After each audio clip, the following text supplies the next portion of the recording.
OK, bonjour, bienvenue à cette présentation sur le projet de recherche. Donc, on va commencer avec cette première partie-là qui va parler du but de la recherche et des participants. Qui sont-ils et comment les recruter? Alors, quel est le but de l'étude? Eh bien, le but de l'étude, c'est de documenter ou bien d'observer le développement entre 5 et 10 ans de quelque chose qu'on appelle la compréhension de la distinction entre les émotions réelles et apparentes. En d'autres mots, comment se développe entre 5 et 10 ans la compréhension que les enfants ont que il y a les émotions réelles qu'on ressent, mais il y a aussi les émotions apparentes qu'on met sur notre visage, et que ces deux choses-là ne sont pas toujours la même chose. On peut se sentir, par exemple, triste et faire un visage content. Comment est-ce que les enfants entre 5 et 10 ans comprennent ça? C'est un petit peu le but de l'étude. Qui sont les participants? Eh bien, vous allez recruter des enfants de deux groupes d'âge différents. Alors, vous allez avoir besoin de deux enfants entre 5 et 6 ans, si possible un garçon et une fille, et aussi deux enfants entre 9 et 10 ans, si possible encore un garçon et une fille. Alors, ces enfants-là, vous allez les trouver où?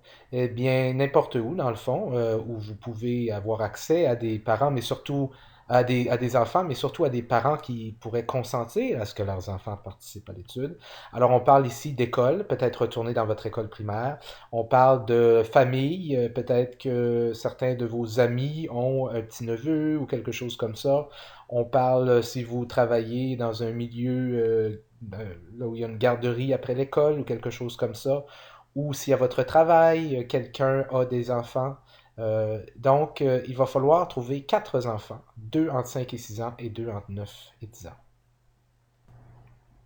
Comment allez-vous faire pour recruter ces participants-là? Parce qu'on ne peut pas juste demander aux enfants de participer à l'étude comme ça.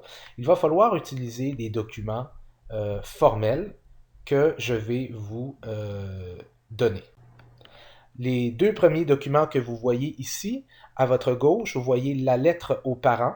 Alors ça, c'est une lettre que vous allez remettre soit à des professeurs ou bien ou aux parents directement, pour que les professeurs les donnent aux parents. Euh, et sur cette lettre-là, ça explique aux parents tout ce qu'il y en est par rapport à l'étude.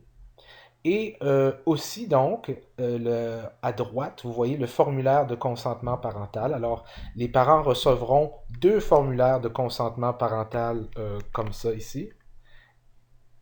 Et vous pouvez prendre le temps de le lire maintenant si vous voulez, là, mettre ça sur pause. Et ce formulaire-là, dans le fond, demande aux parents de signer si le parent est d'accord pour que l'enfant participe à la recherche. Alors, le parent doit écrire son prénom et son nom, doit signer, doit mettre la date et doit aussi mettre le prénom et le nom de l'enfant pour que vous puissiez correctement identifier l'enfant et aussi l'âge de l'enfant parce que vous voulez savoir quel âge il avait. Alors, vous allez remettre ces papiers-là soit aux parents directement ou bien par exemple à des professeurs pour qu'eux les donnent aux parents ou aux enfants dans les écoles pour qu'eux les amènent à leurs parents. Le but, c'est que ces formulaires de consentement se retrouvent entre les mains des parents.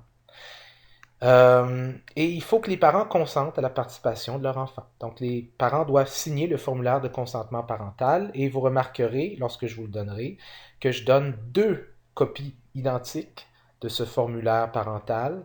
Comme ça, les parents en signent un et le gardent pour eux et en signent un autre et le redonnent soit à vous directement ou à leurs enfants qui vont le donner à vous quand viendra le temps de participer.